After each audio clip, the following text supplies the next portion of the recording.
I've been sitting here for almost 4 weeks, and we still have a long way to go. Former President Trump's hush money trial has taken over the national spotlight these past few weeks. Republican figures have gathered outside of the courthouse for a chance to show their support for the former president. The trial launched with testimony from former tabloid publisher David Pecker, who detailed plans of a catch-and-kill scheme used to shut down negative stories about Trump leading up to the 2016 election. Plus, Stormy Daniels took the stand, offering salacious testimony about her time with Trump, including her alleged sexual encounter in that hotel room. But this past week has been all about Trump's former fixer, Michael Cohen. Prosecutors are hoping to use Cohen's testimony to paint a picture of how Trump and his associates created false business records and companies to hide the hush money payments ahead of the 2016 election. Although defense attorneys may have struck a big win during cross-examination by casting doubt on Cohen's truthfulness and credibility, Trump's team focused on statements Cohen made previously under oath and was able to trip Cohen up on inconsistencies. Joining me now is constitutional law expert, criminal defense and civil rights lawyer, Robert McWhorter. Robert, thank you so much for joining me. Just want to jump right into it. Prosecutors have put almost their entire case into Michael Cohen's testimony. But Cohen, as we know, was previously found guilty of lying to Congress, tax evasion, and election campaign finance violation. Quite a laundry list there. Robert, what can prosecutors do to sway jurors into believing Cohen is really now telling the truth? Well, I think you need to put his prior convictions, or they will put his prior convictions in context. Yeah, he did all these things, but he has a simple explanation, which is, I did all those things at the behest of Donald Trump. And it goes in with his whole kind of presentation, his personal epiphany, and how he's kind of, come to a sense of himself.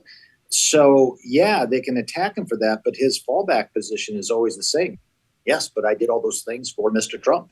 And yes, Mr. Trump, was the reason why.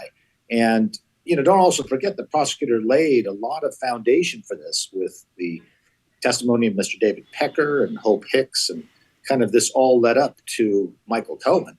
So his own peccadillos actually doesn't necessarily hurt the prosecutor's case all that much. It's interesting because in many ways, Michael Cohen has proved to be an open book leading up to the trial. A clip played in court from Michael Cohen's podcast where he says, I hope this man ends up in prison and I want this man to go down and rot inside, him obviously referring to his former boss, President Trump. All defense attorneys need to do is really sway one juror into believing Cohen has a vendetta against Trump, one big enough to lie on the stand. He's lied before Congress before as well. So are we seeing a shift in the trial in Trump's favor? I mean, I thought it was so interesting how Todd Blanche really essentially told the jury, or telegraphed to the jury yesterday, they can't trust Cohen. Yeah. Is there a shift? Well, the question is, we're going to find out if there was a shift when they actually give a verdict, because it's always kind of unfathomable exactly where they are. But, again, I'll go back to the same thing. All right, so you want to see Donald Trump go down because you hate Donald Trump. Well, it begs the question, well, why do I hate Donald Trump? I mean, after all, I used to work for the guy for years, and I used to make my living off of him, and he and I were buddies, and I was his lawyer. And so what changed that relationship from that relationship to where he is now? I think that the cross-examination of him pointing out, well, then you said this, and then you said this, and you made this nasty thing about Trump.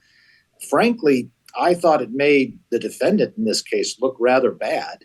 And, if the jury wants to take the next step, that they believe that Mr. Cohen will lie because of his hatred, that's the jump that the defense would want them to make, but they won't necessarily do that. The fact that he hates Donald Trump, well, that is kind of a wash. It may not influence the jury one way or the other. Yeah, we'll have to see, and we're certainly nearing what appears to be the end of this trial. So, Robert, after weeks of testimony, has there been anything that stuck out to you as a smoking gun, or have defense attorneys been able to maneuver around the prosecution and maybe cast enough doubt or shift juror opinion? Not that I really saw. If there's a smoking gun, it actually happened on the first day, which was David Pecker's testimony. Yeah. That's what laid the real foundation. And really, people talk about Stormy Daniels and Michael Cohen. I actually think the prosecution's main witness was Mr. Pecker. because he's the one that laid out the entire scheme and its purpose to make sure that Donald Trump could be president of the United States. Now, therein lies the campaign finance violation and the crime. Now, what stands out is, I've always thought that Stephanie Clifford, Stormy Daniels' testimony was not that terribly relevant to the real crime. But what stood out was how well she did under cross-examination, because, it turns out that Ms. Clifford's pretty darn smart. And the style of cross-examine, attacking her for her life and her lifestyle and what she's done, didn't work very well. And it doesn't work very well today. And I thought she held her own just fine, as, quite frankly, did Mr. Cohen.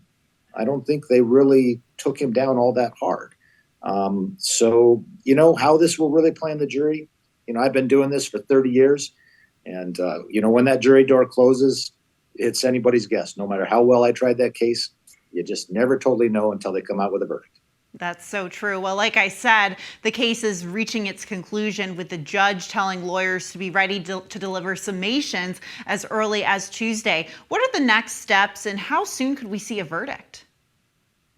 Well, they'll give their summation. I would anticipate that the summations are going to be very much like the trial, especially for the defense point of view.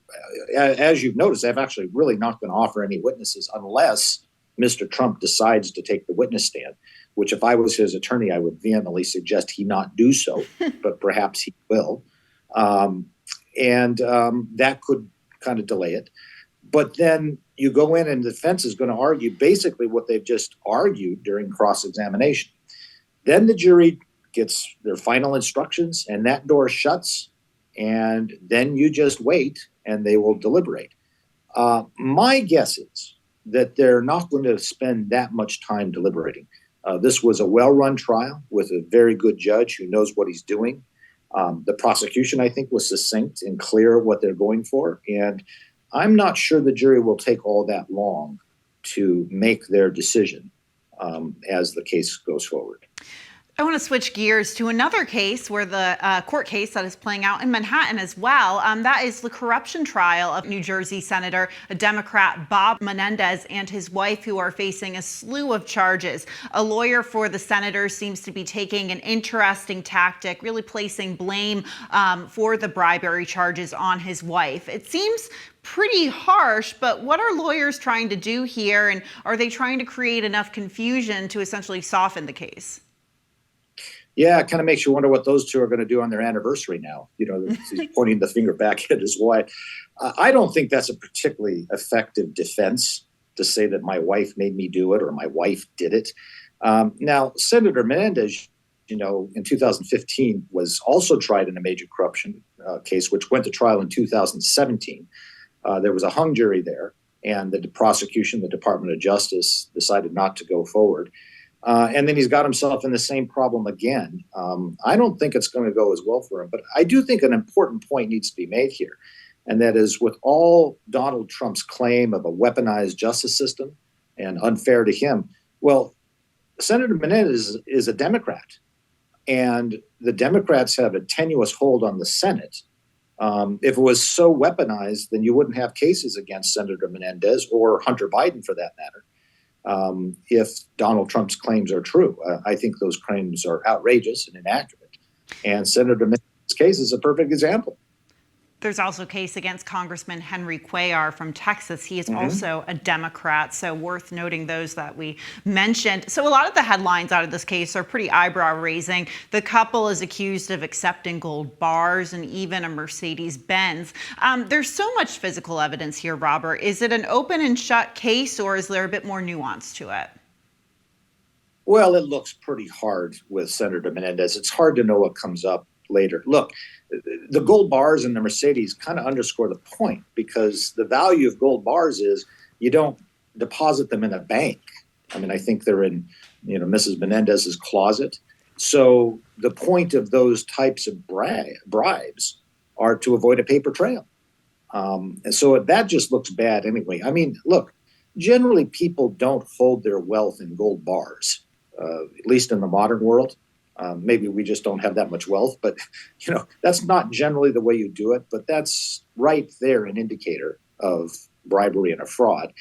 And this is his second time around. I just don't think it looks very good for Senator Menendez. Switching gears to another case you brought up, and that is Hunter Biden's tax evasion case. The president's son has so far been unable to delay the case that is set to start in June. What can we expect from the court, and how strong is the evidence prosecutors are using against Hunter Biden? Well, I think the evidence against him is quite strong. But to be clear, it's the evidence against Hunter Biden, who's President Biden's second son, and obviously a very troubled man. I would say that a case like this, look, the federal prosecutors handle hundreds, if not thousands, of these cases every year. The only reason a simple weapons charge and a simple fraud case like this has the attention that it does is because he happens to be the president's son. And if you recall, the Congress was trying to do an entire impeachment inquiry to try to connect Hunter Biden's actions with his father, and they have found absolutely no evidence. So the only reason why we are talking about this case at all, in the context of thousands of other federal cases every year, is because he's the president's son and the political implications of that, which is sad. By the way, there was a plea offer which Hunter Biden had accepted, but the judge rejected it. And I found that to be quite surprising because this is precisely the type of case that would end in a plea agreement. But again, because he's the president's son, that's not going to happen here. Yeah, definitely a lot of dramatic twists and turns in this trial. I want to shift gears to the Supreme Court. This week, Justices Samuel Alito and Neil Gorsuch broke away from other right-leaning members with a 7-2 vote on, essentially rescuing the Consumer Financial Protection Bureau. Robert, help us understand this case. Why was the Bureau under attack in the first place? Well, the Bureau was under attack from the kind of people that payday lenders. Don't like the consumer protections that Congress has given all of us. So it was kind of a coalition of those groups that raised the question under the appropriation clause of the Constitution. Now, that clause of the Constitution says Congress shall appropriate funds to do whatever happens, right? And it was a very interesting split because Clarence Thomas actually wrote the majority opinion upholding it, and they all went into Parliament in the 16th and 1700s for their originalist arguments about why it should be upheld. Look, the Consumer Protection Board we're talking here gets its funds from the Federal Reserve, which then gets its funds from charging fees on securities that they regulate and buy to regulate the economy, okay? So actually, you're not getting it from taxpayer funds. There are any other number of things that functions of government that actually do not come directly from the taxpayer. I'll give you an example. Almost our entire immigration system is funded by fees that aliens pay to change their status or get a visa or whatnot. So there are sources of money that don't come from the taxpayer that are not necessarily part of the appropriations process in Congress. And Justice Thomas, drawing on history, saying that even though Parliament had the purse strings, there were still things that kings, independent sources that kings and the monarchy was supposed to do to maintain the function of governments that didn't come directly from Parliament. Therefore, this expenditure doesn't fall under that clause. So that's what happened. Yeah, absolutely. Well, before I let you go, Robert, I know you're obviously a legal expert and a First Amendment lawyer, so I got to ask this question. TikTok creators have filed a lawsuit against the U.S. government saying a potential ban would violate their freedom of speech rights. Do you think they have a leg to stand on, and how do you see this playing out? Yes, I most certainly do. Their main argument is you're destroying my platform for free speech. And, we have broad protections for free speech. And if you take away my platform, then that's impinging my speech. Now, obviously, the people that are bringing this are more concerned about losing their investments in TikTok. The countervailing argument is the security issues. Now, you remember that old saying, loose lips sink ships? Yes. That was big in World War I and World War II. And the idea was, you got to curtail certain speech in the interest of national security. And the fact that China owns TikTok and the potential for false, misleading information to influence American policy is huge. So you're going to see these kind of conservatives who are, security people who want to protect America versus the free speech folks. And it's going to be an interesting case to play out. And the First Amendment folks most certainly do have an argument. Yeah, many legitimate national security concerns there, but quite frankly, a lot of American investors and American content creators are now associated with TikTok. So a very interesting case to come. Robert McWhorter, thank you so much, as always, for sitting down with us. My great pleasure. The floating pier installed by the U.S. military off the coast of Gaza has delivered its first shipment of aid. The trucks carrying food and other supplies drove up the pier into Gaza Friday morning. Troops finished installing it on Thursday. Military officials say the pier could support 150 truckloads of aid per day, but warn it is still not enough. U.S. and UN officials say the makeshift seaport will not be able to handle all of the food, water, and fuel needed for the entire Gaza Strip, and should not be a replacement for land deliveries. It comes as aid agencies say they are running out of food in southern Gaza, and the World Food Program says famine has already taken hold in northern Gaza. Big changes at the Kremlin as Russian President Vladimir Putin reshuffled his cabinet and purged many of his military's high-ranking officers. That's raised speculation that he's looking to consolidate power and is preparing for a longer war in Ukraine. It comes less than a week after Putin was sworn in as president for a fifth term, meaning he will be Russia's leader until at least 2030. Experts say the shakeup promotes economic over military minds and stamps out threats from potential usurpers. And Kansas City Chiefs kicker Harrison Butker is facing widespread backlash for a commencement speech he gave earlier this week. In the speech, Butker suggested that women should prioritize being homemakers over pursuing careers and criticized Pride Month, President Biden, and abortion. The NFL was quick to respond, saying in a statement that Butker's comments did not match the league's values.